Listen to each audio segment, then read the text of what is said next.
Well, I was just in Vegas this week and it doesn't feel. How was your trip? Give us the trip report.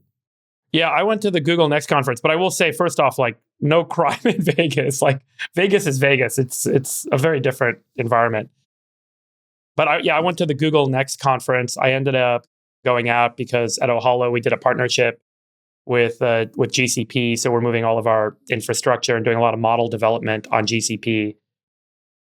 And it was great. I think there was 30,000 people at this event, which was insane. Have you guys been to any of these, like AWS reInvent or the Google Next or any of these? No, I have not. What I didn't realize prior to going to this was how much of an ecosystem there is. Like, you go, they take over the whole convention center at Mandalay Bay, and there's hundreds of companies that have built services or build services on GCP that are there, pitching CIOs and CTOs of other companies. And so it's this real network effect type of business model that I hadn't fully appreciated, just how like deep the network is and how entrenched it is. I also got to go to this thing where I spent a lot of time with CIOs and CTOs at other companies, big companies. And a big takeaway for me that I also didn't realize was how most of them are not on a single cloud provider. Almost everyone I spoke with is on multiple clouds. So they're all on like AWS and Azure and GCP, and they use different aspects of each cloud.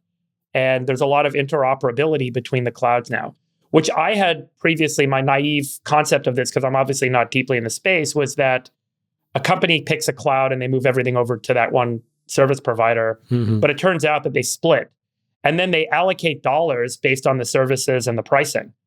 So it was pretty clear that everyone it's like a race to the bottom on pricing for basic commoditizing services in the cloud, like data storage, right? And then whoever has the better, higher level services, whoever has access to better models or has a lower price on running models or on running things like inference, that's where the money is made.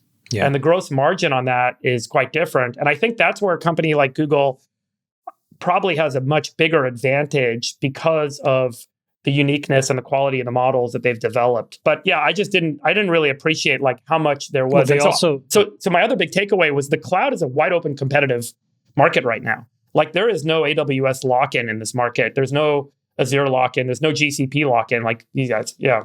The lock-in comes from the developer services that they provide. So both Amazon and Google, and I'm assuming Azure as well, will give you access to incredibly talented engineers who will help you build production code. Yeah. And the ecosystem on so like a lot of the clouds are competing for the consultants who actually do the work for the big enterprises. So Capgemini, Deloitte, PwC, they have these massive booths and facilities, and then go and build tools for companies is also a key part of the business strategy. And yeah, I mean, it's such a competitive market. I did not appreciate just like how much of an open game this still was. Sure.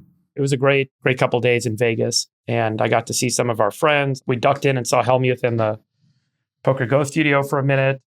Some big tournaments going on at the Aria. It was fun. We had a good time.